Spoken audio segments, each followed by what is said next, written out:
मधुर बजाए गूंजे राधा नाम, रास रचाते वृंदावन में प्रेम का सच्चा धाम। हरे कृष्णा। आप सभी का दिन शुभ और मंगलमय हो। इससे पहले की सभी कथाएं सुनने के लिए आप सबका बहुत बहुत धन्यवाद। आज आप सुनेंगे कार्तिक मास महात्म्य का 22वां अध्याय। आज का अध्याय शुरू करने से पहले आपको एक बहुत ही प्रेरणादायक कहानी सुनाते हैं। एक बार एक महिला थी।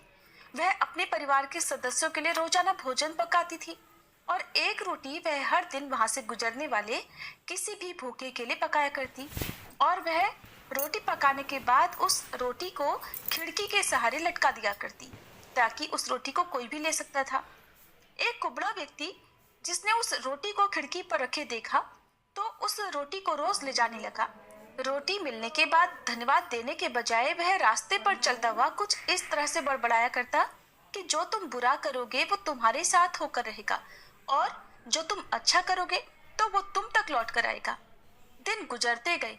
महिला का खिड़की पर रोटी रखने का ये सिलसिला चलता रहा और वह कुबड़ा व्यक्ति रोज की तरह रोटियां लेकर वहां से जाता रहा और हर दिन वह इन्हीं शब्दों को बड़बड़ाया करता कि जो तुम बुरा करोगे वो तुम्हारे साथ रहेगा और जो तुम अच्छा करोगे वो तुम तक लौट कर आएगा।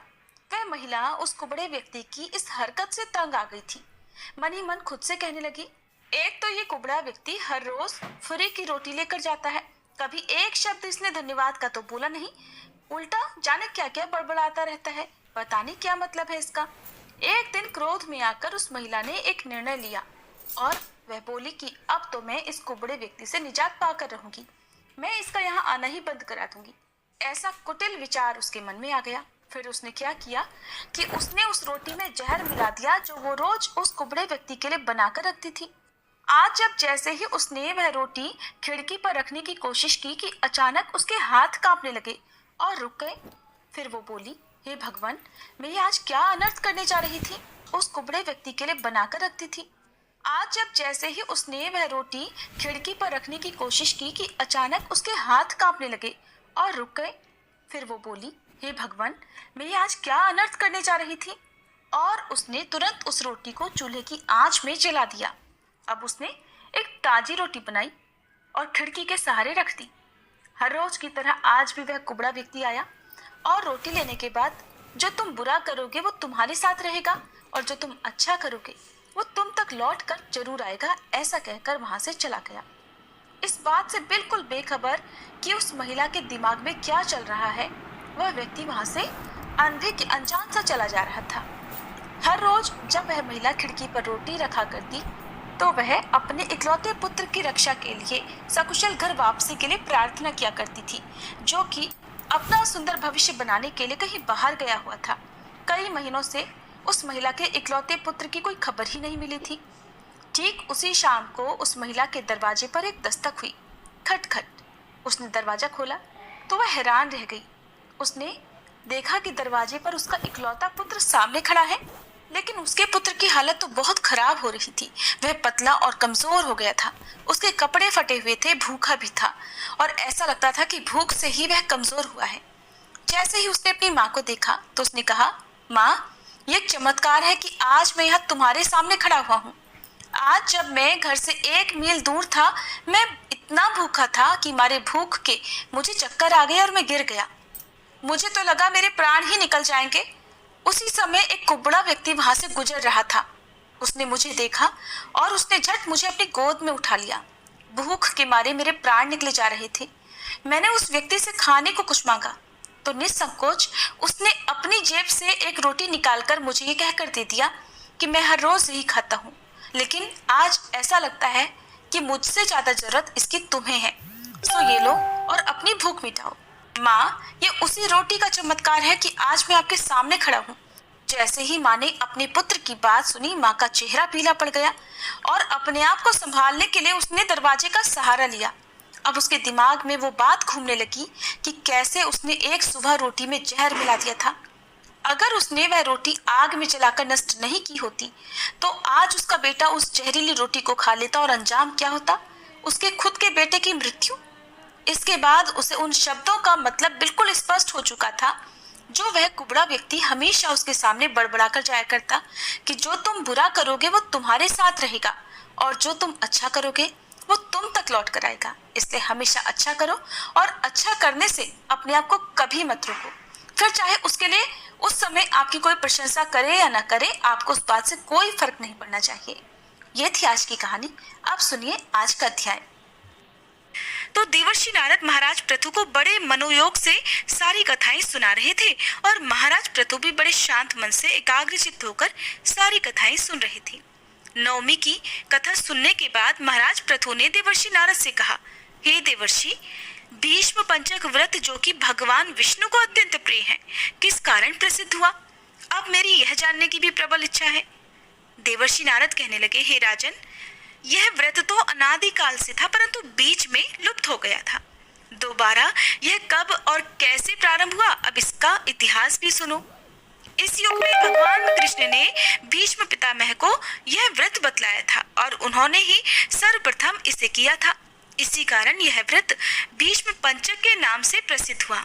हे राजा पृथु, महाभारत युद्ध से पहले पांडवों की ओर से जब भगवान श्री कृष्ण कौरवों को समझाने के लिए गए, तब सबसे पहले वह विदुर जी के पास पहुंचे। विदुर जी ने उनका अत्यंत आदर सत्कार किया। फिर श्री कृष्ण जी भीष्म जी के पास गए। वहां जाकर कुशल क्षेम के बाद श्री कृष्ण ने अपने आने का संपूर्ण वृतांत भीष्म पितामह को कह सुनाया। सुनकर भीष्म जी कहने लगे कि हे भगवान, तीनों लोगों के स्वामी होते हुए भी आप केवल पांडवों की ओर से ही दूत बनकर क्यों आए हैं? और पांडवों के प्रति आपका इतना प्रेम होने का क्या कारण है? तीनों लोग तो आपके वश में हैं। तब पांडवों ने ऐसा कौन सा व्रत, तप, दान, पुण्य या यज्ञ किया है? या फिर उनके पास ऐसा क्या वशीकरण है जिसके कारण आप उनके वश में हो गए हैं? भगवान श्री कृष्ण ने मुस्कुराकर उत्तर दिया, हे गंगा पुत्र, यद्यपि ये रहस्य अत्यंत गुप्त है, फिर भी मैं इसे तुमसे कहता हूँ। पूर्व जन्म में उन पांचों भाइयों ने एक ऐसा व्रत किया था जो मुझे अत्यंत प्रिय है। इसी कारण मैं इस जन्म में उनके वशीभूत हूँ। अब तुम भी उस व्रत का वृतांत सुनो। अत्यंत प्राचीन काल में उज्जैन नामक नगरी में कवि, शुचि, दृढ़, दंत और हंस नामक 5 ब्राह्मण रहा करते थे। वे सभी वेदों के ज्ञाता, युवा, रूपवान और गंधर्व विद्या में अत्यंत निपुण थे। वे सभी दिशाओं में भ्रमण करके अपनी गान विद्या के द्वारा पर्याप्त धन प्राप्त किया करते थे। एक बार वे सभी मथुरा नगरी में सुवीर नामक राजा के दरबार में जा पहुंचे। संगीत कला में निपुण तो थे ही, तो उन्होंने सोचा कि क्यों ना चलकर राजा के महल में अपनी इस कला का प्रदर्शन किया जाए। तो उन्होंने राजसभा में इसका प्रदर्शन करने की इच्छा प्रकट की। वे 4 दिन तक उपवास और परम पवित्र यमुना जी में स्नान करते रहे। फिर उन्होंने किसी से राजा का संपूर्ण वृतांत पूछा। उन्होंने बताया कि राजा की कादम्बरी नामक अत्यंत सुंदर भोग पत्नी है। वह संगीत विद्या में निपुण, मधुर बोलने वाली, नृत्य में अत्यंत प्रवीण, रूप, लावण्य और यौवन में अद्वितीय है।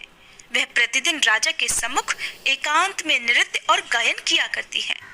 यह सुनकर वे पांचों एक ऐसे स्थान पर जाकर खड़े हो गए जहां कादम्बरी के नृत्य और ताल के स्वर सुनाई पड़ते थे।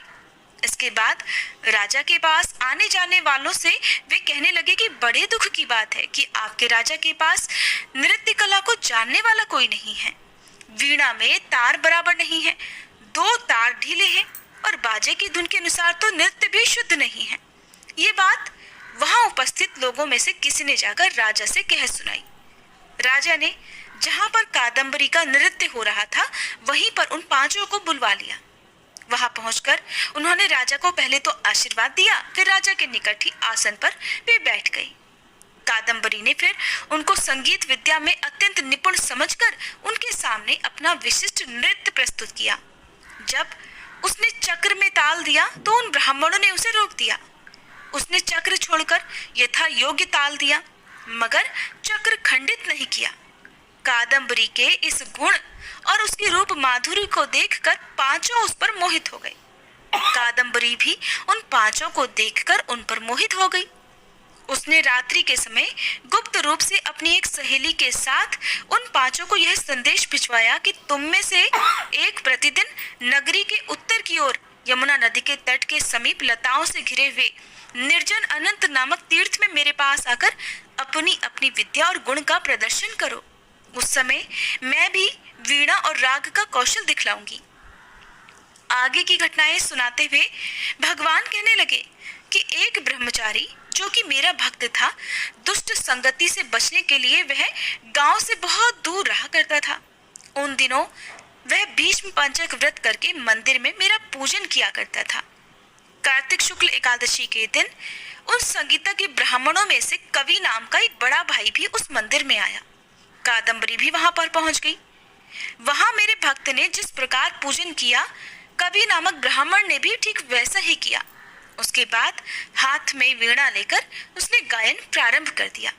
मेरा भक्त क्योंकि अपने मन पर विजय प्राप्त कर चुका था, इस कारण गायन सुनकर भी उसे क्रोध नहीं आया। उधर कादम्बरी और कवि समस्त रात्रि गायन और नृत्य करते रहे। प्रातःकाल ब्रह्मचारी भक्त को गोबर का आचमन करते हुए देखकर कवि ने भी वैसा ही किया। इसके बाद कादम्बरी वापस अपने महल में चली गई। ब्रह्मचारी की संगति और रात्रि जागरण के कारण कवि के समस्त पाप दूर हो गए। इसलिए द्वादशी के दिन वह अपना समस्त द्रव्य दान करके विरक्त हो गया। दूसरे दिन शुचि आया। उसने भी रात्रि भर कादम्बरी के साथ नृत्य और गायन किया और फिर ब्रह्मचारी की तरह पूजन करके गौमूत्र का आचमन किया। प्रातःकाल होते ही वह भी अपना संपूर्ण धन दान करके सन्यासी हो गया। उसने निश्चय किया कि जिस प्रकार कादम्बरी के नृत्य गायन और रूप को देखकर ब्रह्मचारी का मन भी चलायमान नहीं हुआ, मोहित नहीं हुआ, ठीक उसी प्रकार मुझे भी अपने मन को वश में अवश्य ही करना चाहिए। द्वादशी के बाद तीसरे दिन यानी कि त्रयोदशी तिथि को दृढ़ नाम वाला भाई कादम्बरी से मिलने आया और समस्त रात्रि उसने भी नृत्य और गायन किया और ब्रह्मचारी की ही तरह उसने भी पूजा की और गाय के दूध से आचमन किया। दोनों भाइयों के समान वह भी विरक्त होकर सन्यासी बन गया। अगले दिन अर्थात चतुर्दशी को, जिसे वैकुंठ चतुर्दशी भी कहते हैं, उस मंदिर में चौथा भाई जिसका नाम दंत था आया और पहले अपने भाइयों की तरह उसने भी कादम्बरी के साथ रात भर नृत्य और गायन करके ब्रह्मचारी से बचे हुए घी का पान करके मन शुद्ध हो जाने के कारण उसने भी संन्यास ले लिया। वह भी विरक्त हो गया। सबसे अंत में अर्थात पूर्णिमा को हंस नामक सबसे छोटे भाई ने आकर ब्रह्मचारी को प्रणाम किया और यमुना जी में स्नान करके आंवले के वृक्ष के नीचे श्राद्ध कर्म किया और बाद में अपने ही भाइयों के समान वह भी विरक्त हो गया। इस प्रकार पांचों भाइयों ने एक एक दिन यह व्रत किया। कथा समाप्त करते हुए भगवान श्री कृष्ण ने कहा, हे भीष्म, कार्तिक मास में हमारा पूजन और दान पुण्य करने से करोड़ों यज्ञों के समान फल प्राप्त हो जाता है। उधर राजा ने नित्य प्रति रात्रि में कादम्बरी के मंदिर में जाने का समाचार पाकर उसे महल में ही बंद कर दिया, जिससे वह मंदिर न जा सके।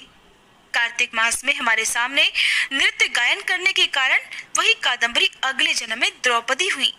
हंस नाम वाला ब्राह्मण आंवले के वृक्ष के नीचे श्राद्ध आदि कर्म करने से युधिष्ठिर हुआ। एकादशी के जागरण के कारण कवि अर्जुन, शुचि, सहदेव, दंत, नकुल और दृढ़ नाम वाला ब्राह्मण पराक्रमी भीम हुआ। हे भीष्म जी, वस्तुतः पूर्व जन्मों में पांडवों द्वारा किए गए इस व्रत के प्रभाव से ही मैं उनके वशीभूत हूँ और इस जन्म में मैं उनका साथ दे रहा हूँ। भीष्म पितामह को भीष्म पंचक व्रतों का महात्म्य सुनाकर भगवान कृष्ण मौन हो गए। हरे कृष्ण। आज के अध्याय में बस इतना ही। इसके आगे का वृतांत आप सभी अगली कथा में जरूर सुनिएगा। अब सुनिए श्री तुलसी चालीसा पाठ और तुलसी माता की आरती।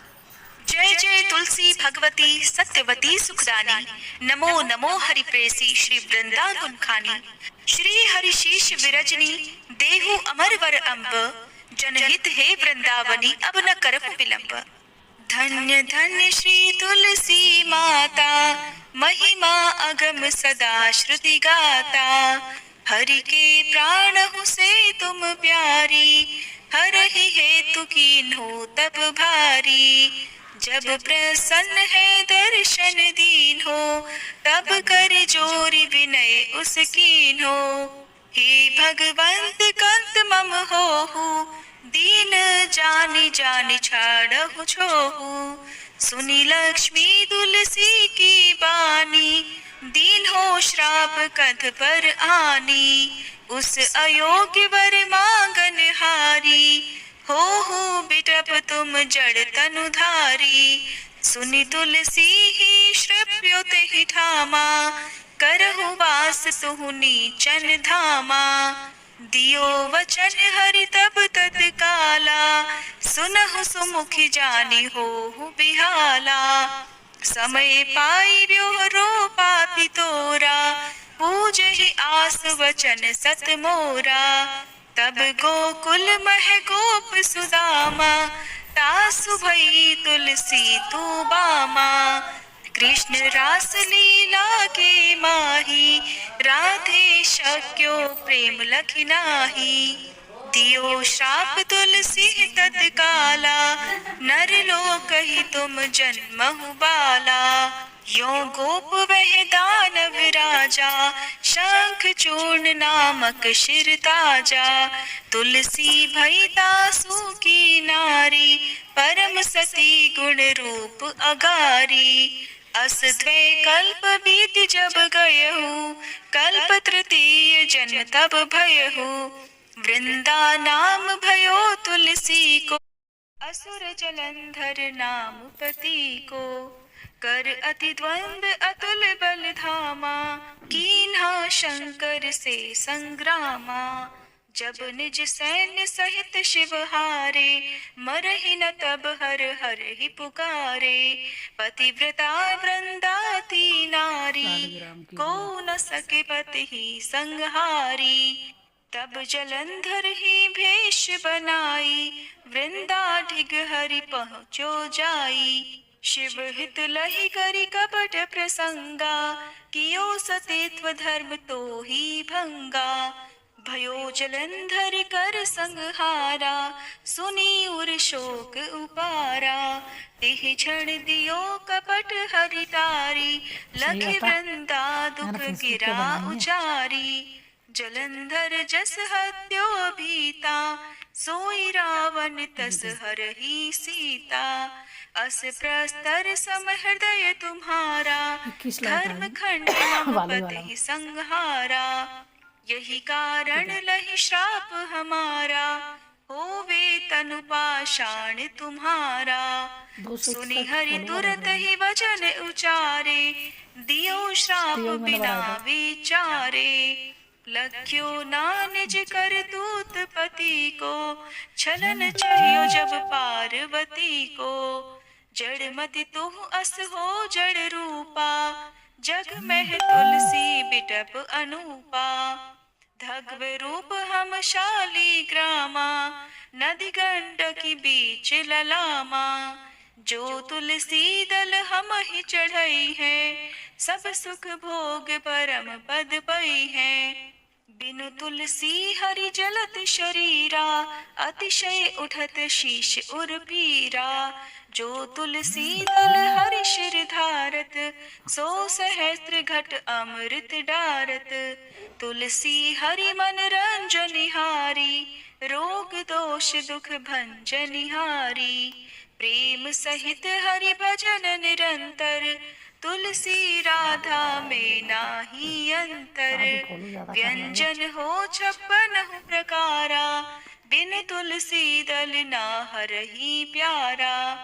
सकल तीर्थ तुलसी तर छाही, लहत मुक्ति जन संशय नाही। कवि सुंदर एक हरि गुण गावत, तुलसी निकट सहस गुण पावत। बसत निकट दुर्वासा धामा, जो प्रयास ते पूर्व ललामा।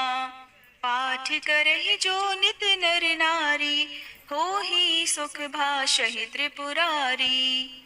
तुलसी चाल दीप दान करि पुत्र फल पावहि बंध्यु नारी। सकल दुख दरिद्र हरिहार वै परम प्रसन्न।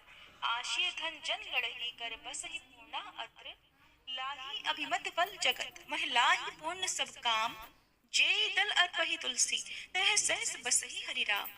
तुलसी महिमा नाम लख, तुलसी सूत सुख राम। मानस 40 रच्यो जग मह तुलसीदास। प्रेम से बोले तुलसी महारानी की जय।